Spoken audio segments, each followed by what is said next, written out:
Calling bell మ్రోగుతుండడంతో గబగబా వచ్చి తలుపులు తీసి ఎదురుగా ఉన్న మనిషిని చూస్తూ బెదురుతూ, మధు, నువ్వా? ఏమిటి మళ్ళీ వచ్చావు? నీకెన్నిసార్లు చెప్పాలి? ఇలా రావద్దని లక్షమార్లు చెప్పాను. అయినా నువ్వు వినిపించుకోవడం లేదు. మనం కాలేజీ రోజుల్లో ప్రేమించుకున్న మాట నిజమే కాదనను, కాని ఇప్పుడు నేను పెళ్లి చేసుకుని ఒకరి భార్యగా ఉన్నదానను. నన్ను నువ్వు ఇలా అల్లరిపెట్టొద్దని చాలాసార్లు వేడుకున్నాను. నువ్వు ఇలా మాటిమాటికి వస్తుంటే ఇరుగుపొరుగు వాళ్లు చూస్తే ఏమనుకుంటారు? నా భర్తకు తెలిసిందంటే నన్ను నడిరోడ్డు మీద పడేస్తారు. నీకిది న్యాయంగా ఉందా చెప్పు? పెళ్లి చేసుకుని నువ్వన్నా హాయిగా ఉండాలన్నదే నా కోరిక మధు, అంది బాధ దుంహకం పెల్లుబికిరాగా. వెళ్ళను ప్రియా. నిన్ను విడిచి వెళ్ళలేను, అన్నాడు గట్టిగా. ఏం? ఎందుకు వెళ్ళలేవు? నువ్వు వెళ్ళాలి, వెళ్ళి తీరాలి. ఇంకొక క్షణం ఇక్కడే ఉన్నావంటే ఏం జరుగుతుందో నాకే తెలియదు, అంతకన్నా గట్టిగా అంది. నీకు తెలియదా నేనెందుకు వెళ్ళనో? నా ప్రాణాలను ఇక్కడ వదిలేసి వెళ్ళమంటే ఎలా వెళ్ళగలను? నిన్ను చూడకుండా ఇన్ని రోజులు ఎలా ఉన్నానో తెలుసా? నువ్వు పెళ్లి చేసుకుని మరొకరికి భార్యవు అయినావు, కాని ఏం చెయ్యను. నిన్ను చూడకుండా ఉండలేను ప్రియా. నా బొందిలో ప్రాణం ఉన్నంతకాలం నిన్ను చూస్తూ గడిపేస్తాను. నిన్ను చూడకుండా మాత్రం నేనుండలేను. నన్ను వెళ్ళిపొమ్మని చెప్పకు, గొంతులో బాధ అడ్డురాగా చెప్పాడు మధు. మధు, నీకు మంచిగా చెబితే అర్థం కాదా? నా వల్ల నీకు ఏం ఉపయోగం లేనప్పుడు నా వెంబడి పడడం ఎందుకు? నాకు నువ్వంటే పంచప్రాణాలు ఉన్నమాట నిజమే, కాని నేనిప్పుడున్న పరిస్థితులలో నేనేం చెయ్యలేను. నేనుండడం లేదా నిన్ను దూరం చేసుకుని? నువ్వు నాలానే అలవాటు చేసుకో. కొన్నాళ్లు బాధనిపించినా నువ్వు వేరే అమ్మాయిని పెళ్లి చేసుకో. అన్నీ మరిచిపోతావు, అంది గుండెలోని ఆవేదనను అణిచిపెడుతూ. ఏంటి? నేను వేరొకమ్మాయిని నా జీవితంలోకి ఆహ్వానించడమా? అంటే నిన్ను ప్రేమించిన మనసు వేరేవాళ్లను ప్రేమించగలదని ఎలా అనుకున్నావు? ఎంతమాటన్నావు ప్రియా? నీకు తెలియదా నా హృదయంలో ఏముందో? నీనుండి నేనేం ఆశించడం లేదు. నిన్ను చూస్తూ కాలం గడుపుతాను. అందాన్ని ఆరాధించడం అది దేవుడిచ్చిన వరం. ఇంకెప్పుడు నిన్ను చూడడానికి రావద్దు అని చెప్పకు ప్రియా. నేను తట్టుకోలేను, ఆవేశంగా ప్రియాంక చేతులు పట్టుకున్నాడు. మధు, వదులు. ఎవరైనా చూస్తే బాగోదు. ఒక్క ఒరలో రెండు కత్తులు ఇమడలేవు. నా భర్తకు అన్యాయం చేయలేను. నేను నీకు మళ్ళే కుమిలిపోతున్నాను. ఎందుకో తెలుసా? ప్రేమించినవాడికి దూరమై, కట్టుకున్నవాడికి దగ్గర కాలేక జీవచ్ఛవంలా బ్రతుకుతున్నాను. ఎవరికి చెప్పుకోను నా బాధను? నీకు తెలుసా మధు? నా అణువణువున నీ రూపమే, నీ ధ్యాసే. నిన్ను మరిచిపోలేక అతనికి చేరువ కాలేకపోతున్నాను. ఎప్పుడూ ఆయన ముందు బయటపడతానోని అనుక్షణం భయపడుతున్నాను.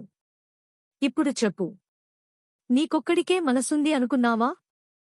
నేను నీలానే తపిస్తున్నాను, కాని నీ దగ్గరకు రాలేని నిర్భాగ్యురాలను. మళ్లీ జన్మంటూ ఉంటే నీకే భార్యగా కావాలని ఆ దేవుడిని మనసారా కోరుకుంటున్నాను, అంటూ తన వ్యధనంతా చెప్పుకుంటూ పెల్లుబికి వస్తున్న దుఃఖాన్ని ఆపుకోలేక మధును గట్టిగా కౌగిలించేసుకుంది ప్రియాంక తన్మయత్వంతో. అలానే లాలనగా గుండెలకు అదుముకున్నాడు మధు. అలా ఒకరి కౌగిలిలో ఒకరు లోకాన్నే మరిచిపోయారు ఒక్క క్షణం. చటుక్కున తను చేసిన తప్పు గుర్తుకు వచ్చి పక్కకు జరిగి సిగ్గుతో తలవంచుకుంది. ప్రియా, చాలు ప్రియా, నాకు ఈ తృప్తి చాలు. నువ్వు నాదానివి, నీ మనసులో నాకు చోటుంది, అది చాలు అని చెబుతూ వెళ్ళిపోయాడు మధు. అతను వెళ్లినవైపే చూస్తూ పాత జ్ఞాపకాల్లోకి వెళ్ళిపోయింది ప్రియాంక. ప్రియాంక వాళ్లది చాలా ఉన్నతమైన కుటుంబం. మంచి ఆస్తిపరులు. సుదర్శనం, పద్మావతుల ఏకైక సంతానం ప్రియాంక. ఒక్కతే కూతురు కావడం వల్ల అల్లారుముద్దుగా పెంచారు. ఆడింది ఆటగా, పాడింది పాటగా సాగింది ప్రియాంక బాల్యం. చదువులో ఎప్పుడూ మంచి మార్కులతో పాసయ్యేది. డిగ్రీ మొదటి సంవత్సరంలో జాయిన్ అయింది. అప్పటివరకు చిన్నపిల్ల మనస్తత్వంగా ఉన్న ప్రియాంకకు కాలేజీలో, అందులో ఆడామగా కలిసిమెలిసి ఉండే కాలేజీకి వెళ్లవలసిరావడంతో కొంచెం బెదురుగా, ఇంకొంచెం సిగ్గుగా అనిపించసాగింది మగపిల్లలను చూస్తుంటే. లేలేత వయసు అంతకు మించి పరిపక్వత వస్తున్న మనసు రెండు కలిపి ఊపిరాడనివ్వడంలేదు. నున్నగా నునుపు చేసిన మేనుతో, శంఖంలాంటి మెడతో, పాలబుగ్గలు గిల్లితే పాలుకారుతాయా అన్నంతా సుకుమారంగా, కొనదేలినా ముక్కు, ఎర్రటి దొండపండును మరిపించే పెదవులు, పచ్చటి మేనిఛాయతో సన్నటి నడుము, పిరుదులు దాటిన నల్లటి నాగసర్పంలాంటి జడ నడుస్తుంటే నాట్యం చేస్తున్నట్టుంది. వెనకనుండే చూసేవాళ్లకు అడుగులు సైతం తడబడతాయి. ఇక ముందు నుండి చూస్తుంటే అలానే మైమరచిపోతారు. అంతటి అందాల రాశి ప్రియాంక. ప్రియాంకతో స్నేహం చేయడానికి చాలామంది అబ్బాయిలు వెంటపడ్డారు. కాని ఆడపిల్లలతో నవ్వుతూ గలగల మాట్లాడే ప్రియాంక మగపిల్లలకు ఆమడదూరంలో ఉండేది. వాళ్ల దగ్గర ఎప్పుడూ గంభీరంగా ఉండేది. అందుకే ఆమెను మాట్లాడించాలంటే కొంచెం జంకేవాళ్లు అబ్బాయిలంతా. అలా అని పొగరులేదు, డబ్బున్నా అహంకారం లేదు. చాలా సాదాసీదా మనస్తత్వం ప్రియాంకది. ఒకరోజు కాలేజీకి లేటుగా వచ్చింది ప్రియాంక. క్లాసు మొదలైపోతుందనే హడావుడిలో గబగబా పరిగెత్తినట్టుగా వచ్చింది. ఆ రావడంలో తనలాగే లేటుగా వచ్చిన అతను కూడా కంగారుగా రావడంతో చూసుకోకుండా అతన్ని గట్టిగా గుద్దుకుంది ప్రియాంక. ఒక్క క్షణంలో ఇద్దరు ఒకరిమీద ఒకరు పడిపోయారు. అతనే ముందు లేచి ప్రియాంకకు చేతినందించాడు. సిగ్గుపడుతూ లేచింది. ఒకరివైపు ఒకరు చూసుకున్నారు. 4 కళ్ళు కలుసుకున్నాయి. ఎన్నాళ్లుగానో పరిచయమున్న వాటిలా ఊసులాడుకుని వెడివడినాయి. ఆయామ్ సారీ అండి, నేను కావాలని మిమ్మల్ని డాష్ ఇవ్వలేదండి. క్లాసుకు టైం అవుతుందని తొందరలో చూసుకోలేదు అంది. అయ్యో మీదే కాదు, నాది తప్పు ఉందిలేండి. నేను కూడా క్లాసు లేటైతుందన్న హడావుడిలో పరిగెత్తుకుంటూ వచ్చాను.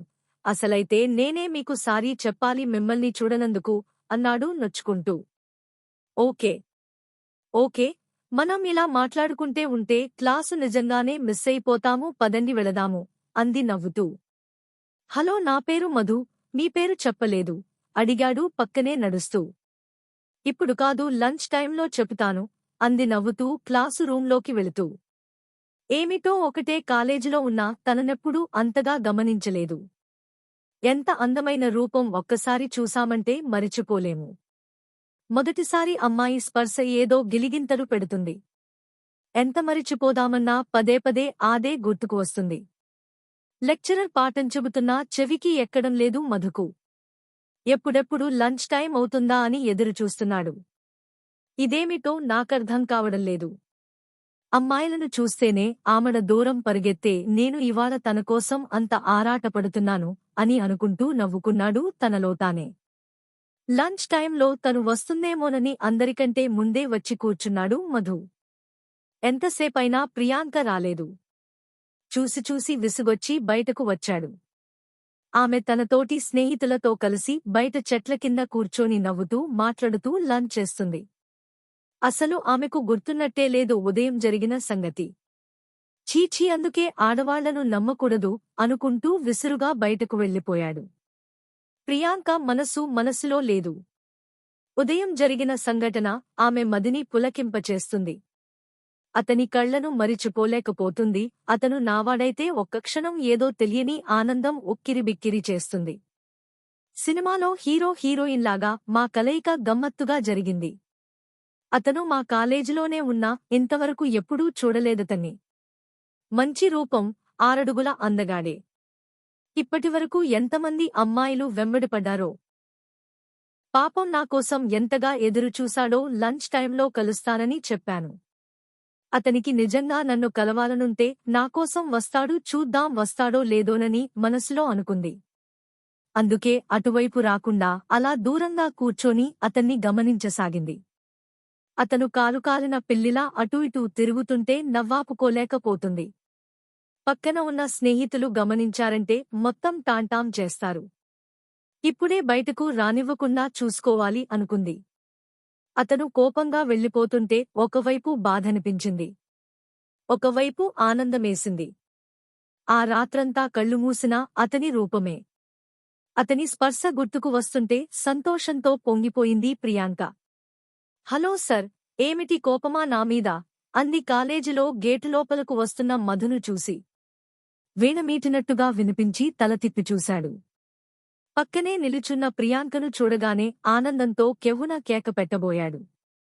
అంతలోనే తమాయించుకుని నిన్నటి రోజు ఆమె రాలేదన్న కోపంతో తనను కాదన్నట్టు వెళ్ళిపోతున్నాడు. ఏమిటో పిలిచినా పట్టించుకోకుండా వెళుతున్నారంటే మీకు నాతో స్నేహం చేయడం ఇష్టం లేదని అర్థమవుతుంది. సరేలేండి, మీకంతగా నచ్చినప్పుడు మీకోసం వేచి చూడడం ఎందుకు?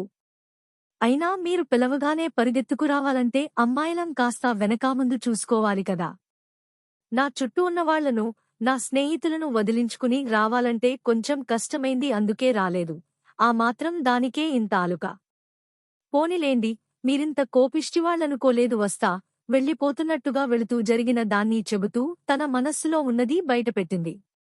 అమ్మో, నిజంగానే కోపమొచ్చినట్టుంది అనుకుంటూ, ఏయ్ ఆగు అంటూ అడ్డం తిరిగాడు. ముసిముసిగా నవ్వుతూ, ఏంటి నాకో పేరుంది తెలుసా, చక్కటి పేరు, పిలిచేవాళ్లకు ఇంపైన పేరు ప్రియాంక అంది బుంగమూతి పెడుతూ. ఇలా చాలా బాగున్నారు ప్రియాంకగారు. హలో, నా పేరు మధు. నేను ఇదే కాలేజీలో చదువుతున్నాను. మీ పక్క రూమ్ మాది. విజయవాడ నుండి వచ్చాను. హైదరాబాదులో ఉండాలన్న నా చిన్నప్పటినుండి కోరిక మేరకు వచ్చాను. ప్రస్తుతానికి మా ఫ్రెండ్ గదిలో ఉంటున్నాను. తొందరలోనే ఎక్కడైనా పార్ట్ టైం జాబు చూసుకుని వేరే రూంకు వెళ్ళిపోవాలనుకుంటున్నాను చెప్పాడు మధు. అదేమిటి, చక్కగా చదువుకోకుండా ఉద్యోగం ఎందుకు? అడిగింది. శ్రీమంతంలో పుట్టిపెరిగిన ఆమెకేం తెలుసు కష్టపడేవాళ్ల గురించి? మౌనమే శరణ్యమన్నట్టుగా ఏమీ చెప్పలేక ఊరుకున్నాడు మధు. సరేలేండి, మీకు చెప్పడం ఇష్టం లేకపోతే మానేయండి. పదండి, క్లాసుకు టైం అవుతుంది అంటూ ముందుకు నడిచింది. ఏమని చెప్పను నా గురించి? నేనొక అనాథనని చెప్పనా? పుట్టగానే తల్లిదండ్రులను పోగొట్టుకున్న నిర్భాగ్యుడినని చెప్పనా? కటిక దరిద్రుడినని చెప్పనా? ఇవన్నీ చెప్పాక తెలిసి ఎవరైనా నాతో స్నేహం చేయడానికి ముందుకు వస్తారా? కనీసం ఒక్కటైనా నా గురించి చెప్పుకోవడానికి ఉన్నాయా? ఏమిటో నా కర్మ, కాకపోతే దేవుడిచ్చిన అందం ఒక్కటే నన్నీ మాత్రమైనా తలెత్తుకునేలా చేస్తుంది. నన్ను చూసినవారెవరైనా నేనో గొప్ప శ్రీమంతుడిని అనుకుంటారు. నాకు తెలిసి ప్రియాంక కూడా అలానే పొరపాటు పడిందేమో. ఇప్పుడు నా గురించి విన్న తరువాత నావైపు కూడా చూడదనుకుంటా.